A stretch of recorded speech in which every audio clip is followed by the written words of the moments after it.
There's a good pace to it, a good level of play, and then it was pretty even in that. So we got a 3-1 lead that we earned, and it disappears on us real quick. Score the next shift, but had we not, the kind of the sense that whether you win or lose, that your game shouldn't change. So that's probably the thing. I thought the technical parts of our game were pretty good. Our gap was good. Our back pressure was good. We shot pucks. I'd like that to be a theme. You know, we did it in Montreal and had some success. The first goal, Rodrigues' goal, is just a clean shot, and the idea of getting pucks to the net. So there's some good stuff there. How much value do you put on the last game of a homestand before a sizable road trip like you guys have coming up? If you felt like you'd been here a lot, right? So there was a block, right? We were on the road out west, up north, come home, play a game, and then we've got 3 days off because we had played 16. So it doesn't feel like a homestand. Home is important, home record, other than the one game that I've talked about a lot, the Winnipeg game. I like the way we play at home. We talked about Patric Hornqvist as a player, obviously a big day for him tomorrow, but where do you maybe see his stamp on this team still lingering? Well, there's the thing that makes these guys unique that I noticed about them when first kind of came into the room was there's lots of energy in there. There's lots of talk. I gave them a hard time being quiet on the ice, but that's because after Patric left, all of a sudden they were quiet on the ice. He brought an energy and a communication level, right? He never shut up, which is great because then you got 4 or 5 other guys and it kind of it becomes who you are. So he had a big impact on raising the energy level and the compete level. You come from Pittsburgh, you've won Stanley Cups, you know how to win. Then you come in here and you practice harder than anybody else, right? And then if you're injured, you skate and you train and you're in incredible shape. So the guys looking around go, well, that must be the way you win, right? So he's had a major impact on that.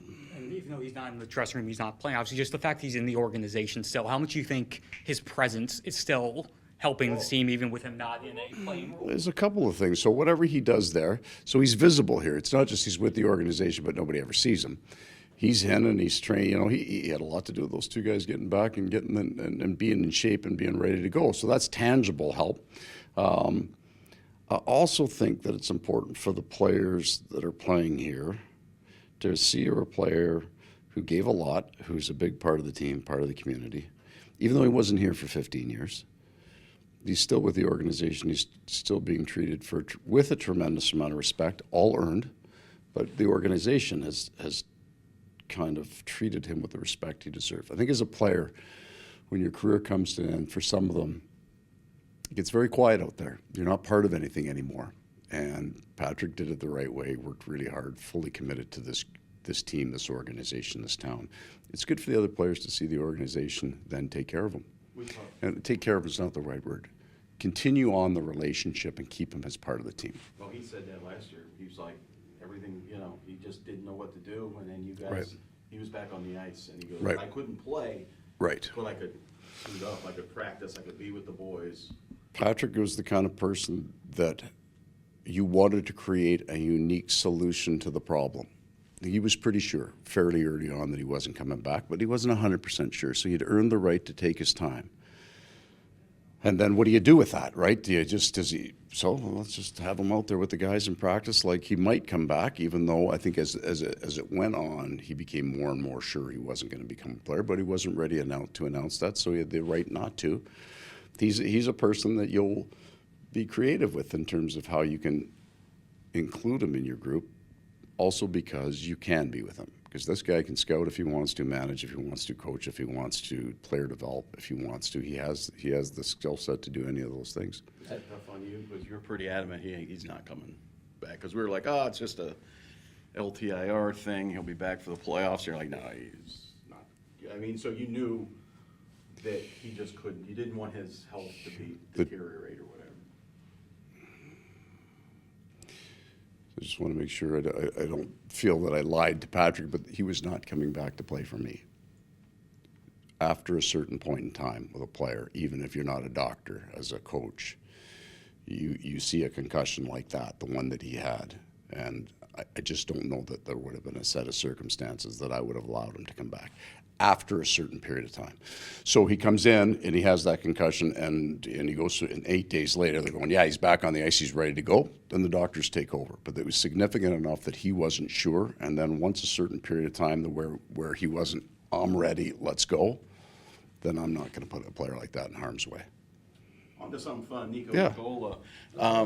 Nick, you didn't expect him to be as offensive. I mean, he's been able to give you some No. timely points, some goals. Yeah, it wasn't. No, you're right.